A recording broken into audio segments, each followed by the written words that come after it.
அன்பான நேயர்களே, ஒருவருடைய பிறந்த ஜாதகத்தில் லக்னத்திலிருந்து எண்ணி வர 5ஆம் இடம், அது வயிற்றை குறிக்கக்கூடியது. அதாவது அந்த பாவகம் வயிற்று பகுதியை குறிக்கக்கூடியது. அந்த 5ஆம் இடத்து அதிபதி புதன், சுக்கிரன், குரு போன்ற அதிபதிகளோடு தொடர்பு பெற்று 6, 8, 12 மறைந்தாலோ அல்லது காற்று ராசியில் போய் அமரும் பொழுது அந்த வயிற்று பகுதியில் தொப்பை ஏற்படுவதற்கு வாய்ப்பு உண்டு. ஒருவருக்கு தொப்பை அதிகமாக வந்துவிட்டால் அதிகமான அசதி, சோம்பல், எந்த ஒரு வேலையும் சுறுசுறுப்பாக செய்ய முடியாது, காலதாமதமாகும் போன்ற பல பிரச்சனைகள் வந்துவிடும். தொப்பையை நோய் மூட்டை என்றே நாம் சொல்லலாம். தொப்பை அதிகமாக இருப்பவர்கள் நோயாளிகள். அதனால் தொப்பை குறைந்தால் உடல் அழகு பெறும், எந்த ஒரு வேலையும் சுறுசுறுப்பாக செய்ய முடியும். ஒரு சிறிய தூரம் போக வேண்டுமானாலும் வாகனத்தை எடுத்துக்கொண்டு போக வேண்டிய சூழ்நிலை ஏற்படும். தொப்பை படிப்படியாக குறைவதற்கு இந்த புதன், சுக்கிரன் இந்த கிரகங்களுக்கு தீபங்களை ஏற்றி வழிபாடு செய்யும் பொழுது உடலிலே சேர்ந்துள்ள அதிகப்படியான கொழுப்பு படிப்படியாக குறைந்துவிடும். சுக்கிரன் சுவைக்கு அதிபதி. எந்த ஒரு உணவையும் அதிகமாக ருசித்து சாப்பிடக்கூடிய அமைப்பு அதிகமாக இருந்தால் அந்த ஜாதகர் எப்பொழுதும் நிறைய சாப்பிட்டு கொண்டே இருப்பார். அதனால தான் இந்த புதன், குரு, சுக்கிரன் போன்ற கிரகங்கள் சேரும்போது அதிகமாக சாப்பிட்டு உடல் உழைப்பு இல்லாமல் ஒரே இடத்தில் அமர்ந்து கொண்டிருக்கும் போது வயிற்று பகுதியில் தொப்பை பெரியதாக இருக்கும். அதை போக்குவதற்கு புதனுக்குரிய வஸ்திரம் பச்சை நிற வஸ்திரம். அந்த வஸ்திரத்தை சிறிய துண்டாக எடுத்துக்கொள்ள வேண்டும். அவருக்குரிய தானியம் பச்சை பயிறு. அந்த பச்சை பயிறு சிறு மூட்டையாக முடிந்து கொள்ள வேண்டும். குருவுக்குரிய வஸ்திரம் மஞ்சள் நிறம். அந்த வஸ்திரத்தை சிறிய துண்டாக எடுத்துக்கொள்ள வேண்டும். அவருக்குரிய தானியம் மூக்கடலை. அந்த மூக்கடையில் 3 மட்டும் எடுத்துக்கொண்டு சிறு மூட்டையாக முடிந்து கொள்ள வேண்டும். சுக்கிரனுக்குரிய வஸ்திரம் வெண்மை நிறம். அதை சிறிய துண்டாக எடுத்துக்கொண்டு சுக்கிரனுக்குரிய தானியம் மொச்சையாகும். அந்த மொச்சையை வெள்ளை நிற துணியில் சிறு மூட்டையாக முடிந்து கொள்ள வேண்டும்.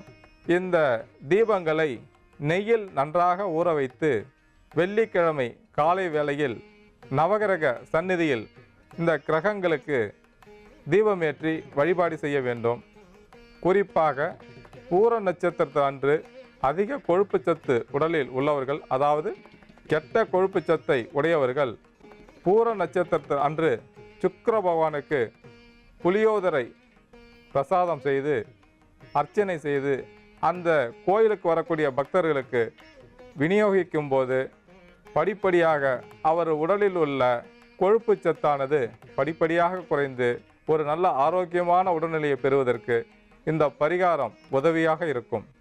இன்றைய பாரம்பரிய நிகழ்ச்சியில் அது மட்டுமல்லாமல் ஒருவருடைய பிறந்த ஜாதகத்தில் எந்தெந்த கிரகங்கள் பாதிக்கப்பட்டால் என்னென்ன நோய்கள் வரக்கூடும், அந்த கிரகங்களுக்கு எப்படி பரிகாரம் செய்வதன் மூலம் அந்த நோயானது எளிதில் குணமாகும் என்பதை பற்றியும் பார்த்து வருகிறோம். அந்த வகையில் அநேக பேருக்கு சிறுநீரகத்தில் ஏற்படக்கூடிய கல் எப்படி தோன்றுகிறது, அந்த கல்லை கரைப்பதற்கு நம் பாரம்பரிய மருத்துவத்தின் மூலம் எந்தெந்த பொருட்களை கொண்டு ஒரு மருந்து தயார் செய்து அந்த கல்லை அறவே நீக்குவது என்பதை பற்றி இன்று பார்க்க இருக்கிறோம். நம் குடிக்கும் தண்ணீரில் குளோரைடு அதிகமாக இருந்தால் சிறுநீரகத்தில் கல் ஏற்படுவதற்கு வாய்ப்புண்டு.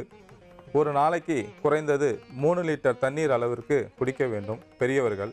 அந்த தண்ணீரின் அளவு குறையும் பொழுது இரத்தம் சுத்தம் செய்யப்படுவது தவிர்க்கப்படும். அதாவது இரத்தத்தில் உள்ள உப்பு படிவங்கள் சிறுநீர் வழியாக வெளியேற்றப்படுவது தவிர்க்கப்படும்.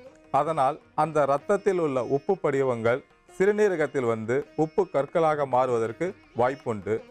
சிறுநீர் வரும்பொழுது அதை உடனே கழிக்காமல் அடக்கி வைத்திருக்கும் போது அந்த சிறுநீரின் அடர்த்தியானது அதிகரிக்கும். அதாவது நீண்ட நேரத்திற்கு சிறுநீரகத்தில் தேக்கி வைக்கும் போடும்போது அந்த அடர்த்தி அதிகமாகி உப்பு படிவங்களாக மாறுவதற்கு வாய்ப்புண்டு.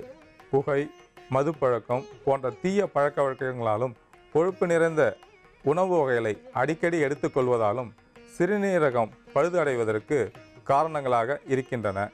இந்த சிறுநீரக கல் என்பது சிறுநீரகம், சிறுநீர் குழாய், சிறுநீர் பை எங்கு வேண்டுமானாலும் கல் தோன்றுவதற்கு வாய்ப்புண்டு. இந்த சிறுநீரக கற்களை 4 வகையாக பிரிக்கலாம்.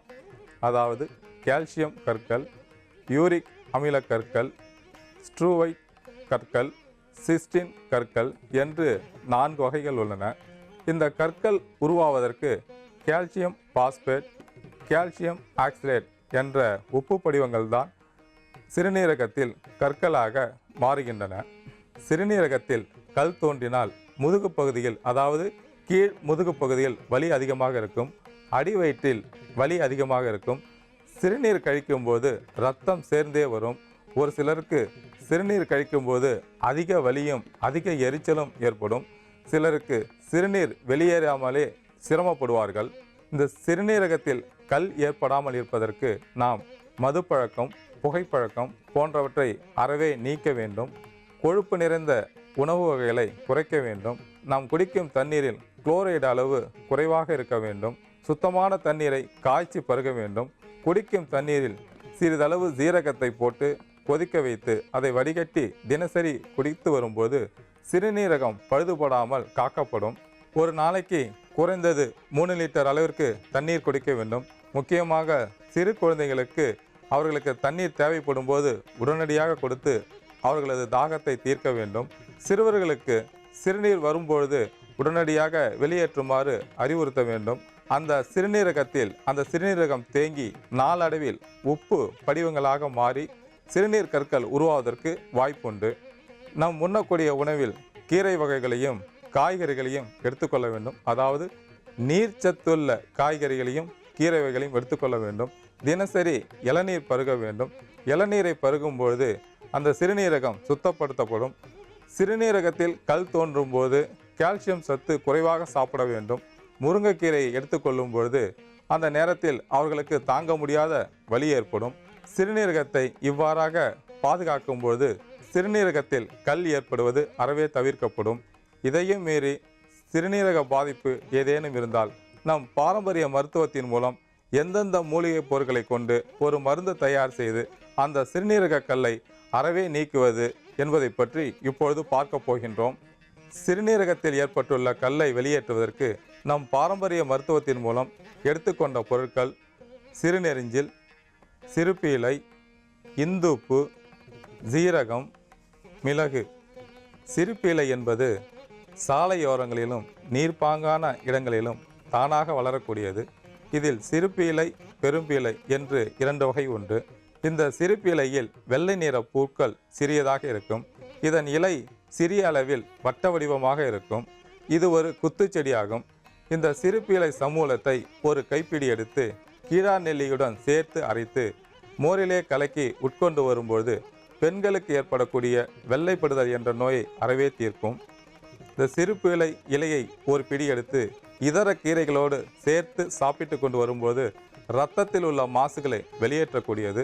இரத்தத்தில் உப்பின் அளவு அதிகமாக இருந்தால் அந்த உப்பின் அளவை குறைத்து சிறுநீரகத்தில் உள்ள கற்களை வெளியேற்றக்கூடிய தன்மை உண்டு. சிறுபீளை சமூலம் ஒரு பிடி எடுத்து பசுமோரில் சாப்பிட்டு கொண்டு வரும்போது உடலுக்கு குளிர்ச்சியை கொடுக்கக்கூடியது.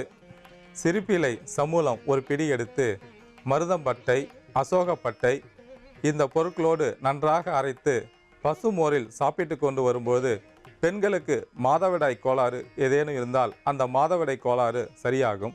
உதிரச்சிக்கல் சரியாகும். சிறுபீளை சமூலத்தை நன்றாக காய வைத்து அதை தீயிட்டு கருக்கி அந்த சாம்பலை 1/4 தேக்கரண்டி அளவிற்கு தேனில் குழைத்து உட்கொண்டு வரும்போது சிறுநீரக பாதிப்புகளை சரி செய்யக்கூடியது. சிறுநீரகத்தில் படிந்துள்ள அந்த கற்களை வெளியேற்றக்கூடிய தன்மை இந்த சாம்பலுக்கு உண்டு. சிறுபீளை இலை ஒரு பிடி, மஞ்சள் கரிசாலை இலை ஒரு பிடி, ஆமணக்கு இலை ஒரு பிடி, இந்த 3ஐயும் விழுதாக அரைத்து பசுமோரில் சாப்பிட்டு கொண்டு வரும்பொழுது கல்லீரல், மண்ணீரல், சிறுநீரகம் பலப்படும். காமாலை நோயால் பாதிக்கப்பட்டவர்களுக்கு இது ஒரு மிகச்சிறந்த மருந்தாக பயன்படக்கூடியது. சிறுபீளை ஒரு பிடி எடுத்து நன்றாக நீரில் கொதிக்க வைத்து அதனுடன் 1/4 தேக்கரண்டி சோம்பு சேர்த்து குடித்து வரும்பொழுது சிறுநீர் தாரையில் ஏற்பட்ட அந்த அடைப்பை சரி செய்யக்கூடியது.